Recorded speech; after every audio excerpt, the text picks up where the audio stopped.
your power flow in this place.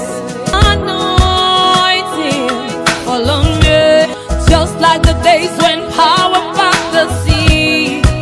Your power remains the same. Yes, you never change. Voilà, chers frères et sœurs, nous vous remercions pour l'occasion que le Seigneur nous accorde d'être ensemble pour partager sa parole. C'est une grâce et nous devons lui dire merci. Nous sommes là pour partager avec vous un thème très important. Et avant d'en arriver là, nous allons l'inviter à tout diriger pour sa seule gloire. Seigneur, merci pour ce temps que tu nous accordes, tant de grâce, tant de relèvement, tant d'exhortation, d'édification. Conduis-le par ton esprit et permets qu'au bout de cet entretien, nous puissions te bénir et te glorifier par tout ce qui sera fait. Au nom de Jésus, nous te prions. Amen. Nous commençons par quelques textes. Le premier, c'est Ésaïe 46, c'est le verset 9. Dieu disait à Israël par la bouche du prophète Ésaïe ceci: souvenez-vous de ce qui s'est passé dès les temps anciens, car je suis Dieu et il n'y en a point d'autre. Je suis Dieu et nul n'est semblable à moi. Par la bouche de Malachie, il dit: car je suis l'Éternel, je ne change pas. L'apôtre Paul, l'apôtre Jacques, s'il vous plaît, dira plus tard: toute grâce excellente et tout don parfait descendent d'en haut du Père des Lumières, chez lequel il n'y a ni changement ni ombre de variation. Jacques 1, verset 17. Et l'auteur de l'Épître aux Hébreux écrit: de même, Jésus-Christ existe avant que le monde fût créé. Le Christ des évangiles est celui d'aujourd'hui. Et en résumé, il dit: Jésus-Christ est toujours le même, hier, aujourd'hui et éternellement. Hébreux 13 et le verset 8. Alors de ces lectures, je voudrais proposer ce petit thème qui est une portion du dernier verset que nous venons de lire. Une vérité permanente, Jésus-Christ est toujours le même. Nous avons souvent considéré ce dernier texte sous l'angle de la puissance de Jésus qui opère des miracles. C'est vrai, il opère des miracles, il opère des guérisons.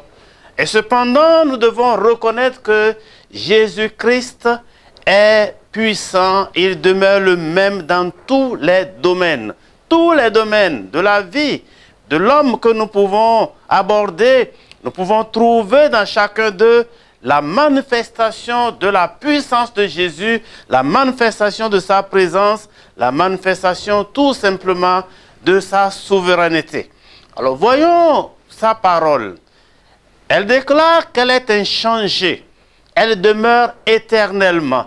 Ce que Jésus a dit hier est valable pour aujourd'hui et le sera pour toujours. Nous ne devons pas admettre que ce que nous entendons à travers les enseignements, les instructions et les promesses de Jésus évoluent en fonction des générations et des cultures. Jamais. Jésus est le même hier, aujourd'hui et pour toujours. Ce qu'il dit ici, ce qu'il dit ailleurs, ce qu'il enseigne ici, ce qu'il enseigne ailleurs, s'impose à tous. Et cela à travers toutes les générations. Alors, Jésus, quand il avait fini sa mission terrestre, il a dit à ses disciples: je suis sur le point de m'en aller vers le Père, mais je vous délègue mon pouvoir. Et qu'est-ce qu'il leur dit? Il dit dans Matthieu 28 au verset 19, allez faire de toutes les nations des disciples, les baptisant au nom du Père, du Fils et du Saint-Esprit, et enseignez-leur à observer tout ce que je vous ai prescrit. Et voici, je suis avec vous tous les jours jusqu'à la fin du monde. Jésus montre à travers ces quelques paroles qu'il demeure éternel. sa parole est éternelle. Cette parole n'a point changé, ne saurait changer, parce que Jésus qui l'a prononcé, Jésus qui nous l'a communiqué, qui nous l'a confié aussi, est éternel. C'est un peu comme l'espérance que nous avons en Jésus. Parce que Jésus est vivant éternellement, notre espérance en lui est vivante. Donc sa parole est vivante.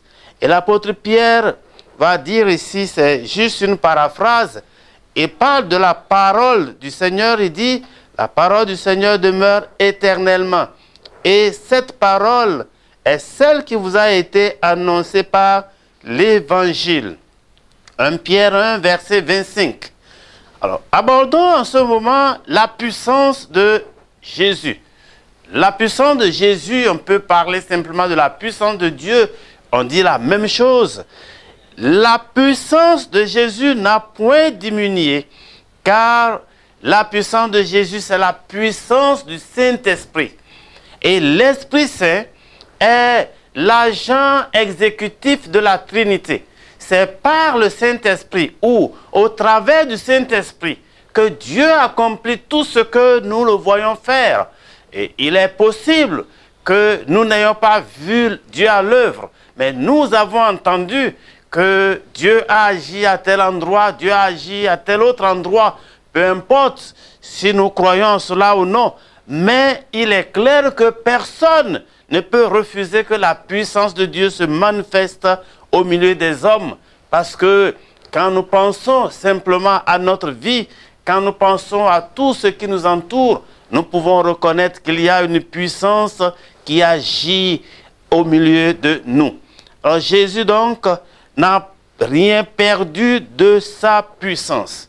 Hier, le Jésus des évangiles, Jésus de Nazareth, que Dieu a oint du Saint-Esprit et de force, allait de lieu en lieu faisant du bien et guérissant tous ceux qui étaient sous l'emprise du diable, car Dieu était avec lui. Aujourd'hui, le même Jésus de Nazareth, le ressuscité, le Seigneur qui a été enlevé au ciel, où il s'est assis à la droite de Dieu, est toujours le même pour délivrer, pour guérir, pour faire des miracles, pour transformer des vies et pour remplir de son esprit tous ceux qui croiraient en lui et tous ceux qui le lui demanderaient. Après donc son départ au ciel, ceux qui avaient cru en lui s'en allaient partout prêcher la bonne nouvelle. Et la Bible ajoute, le Seigneur travaillait avec eux et confirmait sa parole par les miracles qui l'accompagnaient. Marc 16, versets 19 et 20. Quand nous lisons le livre des Actes des Apôtres, nous voyons qu'il y a eu beaucoup d'événements historiques qui se sont accomplis, qui se sont succédés et qui montrent combien Dieu, par son esprit, était à l'œuvre au milieu de toutes ces personnes qui avaient cru en lui. Il est dit, beaucoup de miracles et de prodiges se faisaient au milieu du peuple par les mains des apôtres. Ils se tenaient tous ensemble au portique de Salomon et aucun des autres n'osait se joindre à eux. Mais le peuple les louait hautement. Le nombre de ceux qui croyaient au Seigneur, hommes et femmes, s'augmentait de plus en sorte qu'on apportait les malades dans les rues et qu'on les plaçait sur des lits et des couchettes, afin que lorsque Pierre passerait, son nombre au moins couvrit quelqu'un d'eux. La multitude accourait aussi des villes voisines à Jérusalem, amenant des malades et des tourmentés par des esprits impurs, et tous étaient guéris. Cette communauté dont il est question, c'est la communauté de tous ceux qui avaient cru en Jésus. Et la Bible dit que les autres, c'est-à-dire ceux qui n'avaient pas mis leur foi en Jésus, ne pouvaient pas se joindre à eux sans avoir accepté Jésus, qui est le préalable à leur entrée dans cette communauté au milieu de laquelle Jésus était présent par son esprit et opérait des miracles. Jésus était là, il guérissait les malades, il était là, il chassait les démons, il était là, il ressuscitait même des morts. Donc, alors, frères et sœurs, nous avons reçu de Jésus cette puissance. Il nous l'a déléguée. Et quand quelqu'un vous délègue son pouvoir, vous agissez en ces lieux et places, vous parlez en son nom, vous opérez en son nom. Et c'est important de le comprendre, c'est important de croire que Jésus nous a laissé un trésor inestimable que nous devons chérir, que nous devons garder précieusement, que nous devons surtout exploiter et le faire fructifier s'il y a lieu pour la gloire de ce seul Dieu. La Bible dit ailleurs dans Actes 14, verset 3, ils restèrent, c'est-à-dire Paul et ses compagnons, restèrent cependant assez longtemps à Icône, parlant avec assurance, appuyés sur le Seigneur qui rendait témoignage à la parole de sa grâce et permettait qu'il se fît par leurs mains des prodiges et des miracles. Et la suite, cela dura 2 ans, de sorte que ceux qui habitaient l'Asie, juifs et grecs, entendirent la parole du Seigneur.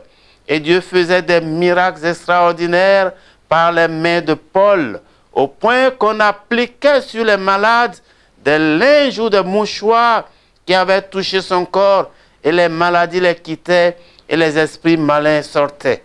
Nous pourrons dire Amen, parce que c'est assez capital que quelqu'un, parce qu'il a cru en Jésus, et qu'il a reçu de lui le pouvoir d'agir en son nom, de parler en ces lieux et places, de le représenter et de donner l'assurance que c'est Jésus qu'il a reçu en lui peut opérer tant de prodiges, peut changer des circonstances difficiles. C'est de ce Paul et de ses compagnons qu'il est question. Quand les malades venaient, parce qu'il y avait de grandes foules, Paul ne pouvait pas les approcher, les toucher, mais son ombre, l'homme de pierre, les couvrait et guérissait certains malades. Quant à Paul, on dit que les vêtements, les mouchoirs qui avaient touché le corps de Paul, quand il touchait les malades, alors les esprits mauvais s'enfuyaient de ces malades et les malades étaient guéris. Nous pouvons comprendre que Jésus-Christ n'a rien perdu de son autorité. Son autorité n'a point diminué. Et c'est pour cela que je disais tantôt qu'avant de s'en aller au ciel, Jésus a laissé cette autorité à ses disciples. Il n'est pas à dire qu'il s'est dépouillé de son autorité pour devenir un faiblard ou quelqu'un de vide. Non, pas du tout. Il a délégué. Et il a dit à ses disciples, « Toute autorité m'a été donnée dans le ciel et sur la terre. Alors je vous envoie. Allez donc et faites des disciples, faites de toutes les nations des disciples, les baptisant pour le nom du Père, du Fils et du Saint-Esprit, et enseignez-leur tout ce que je vous ai prescrit. Et moi, je serai avec vous tous les jours, jusqu'à la fin du monde. » Alors quand nous sortons de notre maison, quand nous rendons visite à un malade, quand nous allons partager la bonté de Dieu avec quelqu'un qui ne connaît pas encore le Seigneur dit, je suis avec vous tous les jours. Il est avec nous pas à pas. Si nous remplissons les conditions qu'il nous prescrit, et il nous dit, allez à mon nom, si nous allons, après avoir rempli les conditions qu'il nous a prescrites, le Seigneur dit, je suis avec vous tous les jours, et cela jusqu'à la fin du monde. Voyez, Jésus est allé un jour dans une famille, on dira, je dirais mieux, dans un village où il avait un ami. Cet ami s'appelait Lazare, qui avait 2 sœurs. Et Lazare est tombé malade. Les 2 sœurs ont envoyé dire à Jésus, « Lazare, ton ami est malade. Viens au plus tôt et secours-nous. » Mais Jésus n'est pas venu comme le souhaitaient les 2 sœurs. Lazare a rendu l'âme. Et 4 jours après, je dis bien 4 jours après, Jésus arrive dans la maison qu'il avait souvent accueillie. Il entre et constate qu'il y a une grande tristesse dans la maison. Jésus leur dit, mais qu'est-ce qu'il y a? Ils lui ont dit, bon, nous t'avons fait appeler, et tu n'es pas venu. Voilà que notre frère Lazare, cet homme que tu aimais bien, est mort. Et Jésus leur a dit, montrez-moi où vous l'avez mis. Et les sœurs ont dit non, il y a 4 jours qu'il a été mis en terre et certainement son corps sent déjà mauvais. Ce n'est plus la peine. Et Jésus leur dit, montrez-moi là où vous l'avez mis, parce que ce qui est arrivé va contribuer à la gloire de Dieu. Et c'est un peu comme du forcing. Jésus a été conduit sur le lieu où Lazare avait été inhumé. Et là, la Bible nous dit que Jésus s'est arrêté et a crié, Lazare, sors, sors de ton tombeau. Lazare est sorti. Pour les incrédules, on dira que c'est une invention. Mais pour quelqu'un qui connaît Jésus, quelqu'un qui a mis en lui sa foi, quelqu'un qui a marché avec lui, qui a expérimenté son action agissante, pourra dire gloire à Dieu parce que Jésus a ressuscité Lazare. Et je voudrais vous rappeler que lorsque nous parlons de la présence de Jésus parmi nous, cela veut dire aussi que sa puissance, que son autorité sont avec nous.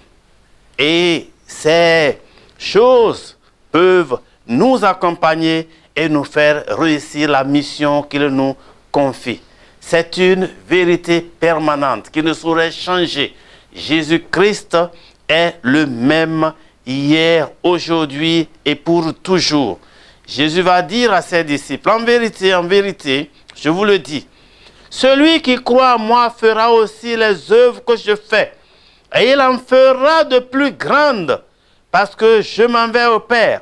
Jean 14, verset 12, il dit, je m'en vais au Père, et je vous laisse mon autorité. Et si vous croyez en moi, vous allez opérer de grands miracles. Vous en ferez même plus que moi. Parce que moi, je m'en vais au Père. Je vous laisse toute la latitude d'agir partout en mon nom. Et Jésus d'hier, c'est-à-dire quand je parle de Jésus d'hier, je veux parler de ce Jésus qui est descendu sur la terre des hommes, qui a marché au milieu de nous, qui a connu nos réalités, qui est aujourd'hui assis à la droite de Dieu le Père. C'est pourquoi je parle de Jésus d'hier. Il est allé au ciel, mais après avoir pris par la terre. Il nous a donc délégué son pouvoir et nous pouvons parler en son nom, agir en son nom, prier en son nom, prendre toute autorité sur l'adversité en son nom, parce que c'est lui qui nous donne ce pouvoir. Marc 16, verset 16 nous dit ceci, « Celui qui croira et qui sera baptisé sera sauvé, mais celui qui ne croira pas sera condamné. Voici les miracles qui accompagneront ceux qui auront cru. À mon nom, ils chasseront les démons. Ils parleront de nouvelles langues. Ils saisiront des serpents.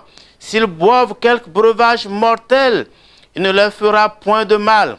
Ils imposeront les mains aux malades et les malades seront guéris. Le Seigneur, après leur avoir parlé, fut enlevé au ciel et il s'assit à la droite de Dieu. Et eux, ils s'en allaient prêcher partout. Le Seigneur travaillait avec eux et confirmait la parole par les miracles qui l'accompagnaient.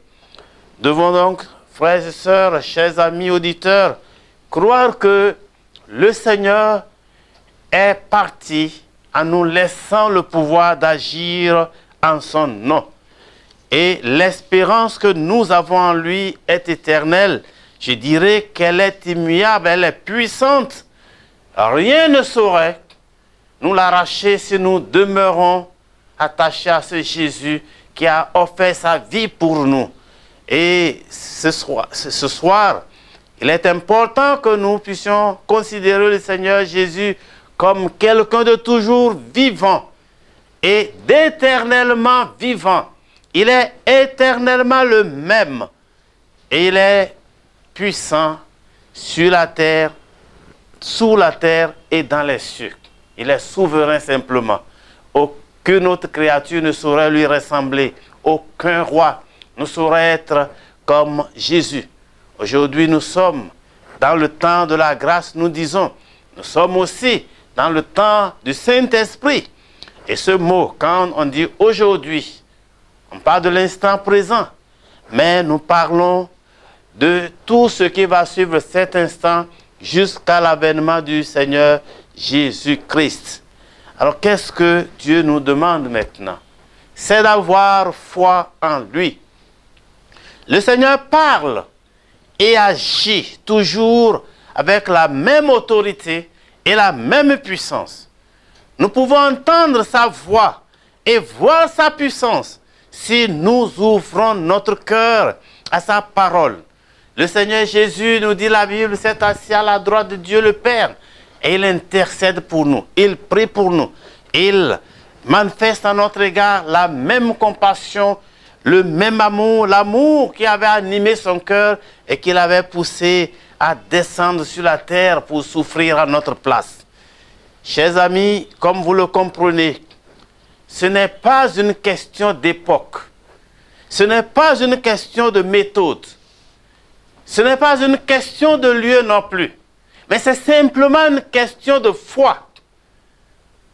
Il n'y a pas de méthode qui déclenche des miracles. Laissez tomber les mensonges qu'on vous prêche partout. Non, la foi, voilà ce qui compte. Ce n'est pas une question d'époque, je le répète, ce n'est pas une question de méthode, ce n'est pas non plus une question de lieu, mais c'est une question de foi. Si vous avez foi en Dieu, Dieu dit, vous ferez de plus grandes choses que Jésus a faites. Les années passent, les générations aussi, mais Jésus reste éternellement le même. Le psaume 143, verset 5 dit, « Je me souviens des jours d'autrefois. » Oui, nos devanciers dans la foi disent, il y a 10 ans, il y a 30 ans, il y a 50 ans, la face de l'Église n'était pas ce qu'elle est aujourd'hui. Comme pour dire, nous avons de la nostalgie quand nous pensons au passé de l'Église. Mais il est clair que nous pouvons retrouver ce passé si seulement nous revenons à la vraie parole. Si nous cessons de faire de la distraction, de nous placer devant des gens pour les manipuler, pour dire n'importe quoi qui est en dehors de la parole de Dieu. Nous devons revenir à la vraie parole. Voilà tout ce que Dieu nous demande. Aujourd'hui, les gens cherchent les moyens adaptés pour attirer des foules à eux. Mais non, ce n'est pas ça. Dieu nous demande de prêcher sa parole. Sa parole et rien que sa parole. Et je voudrais terminer en disant ceci. Paul dit aux Romains, la foi vient de ce que l'on entend.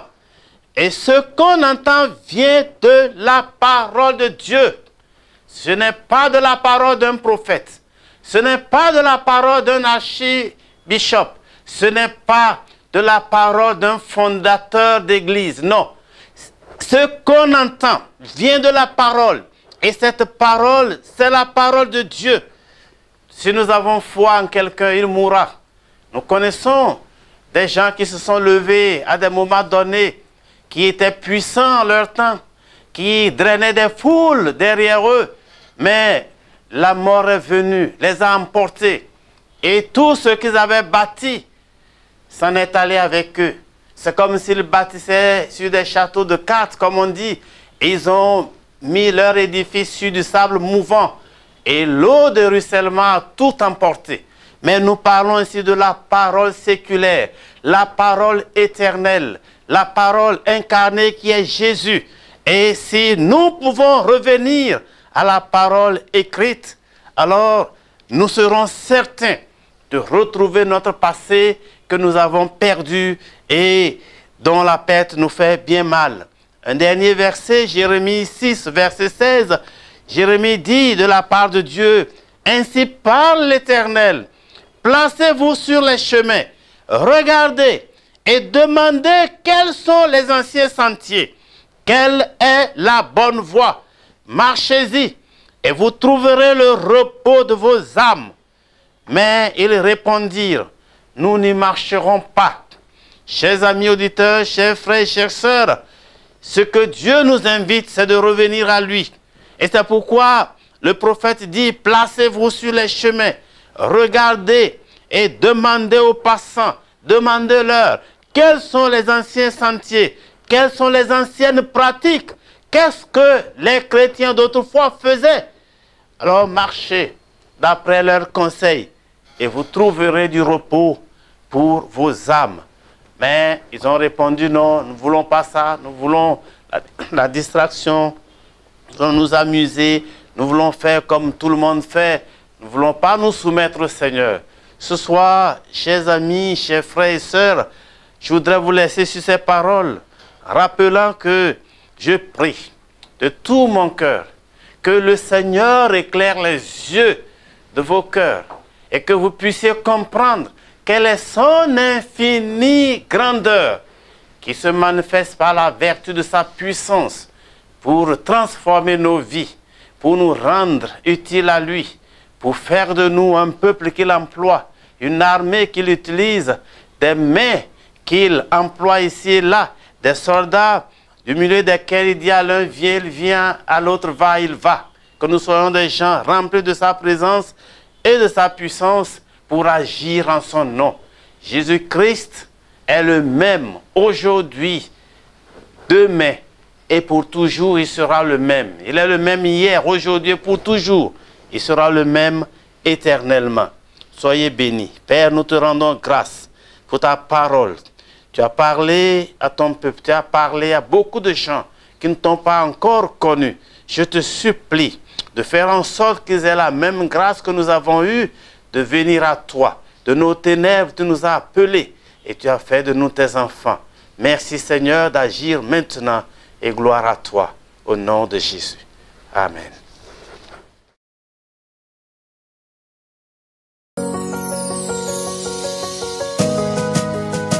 Let your power flow in this place. Anointing fall on me, just like the days when power parted the sea. Your power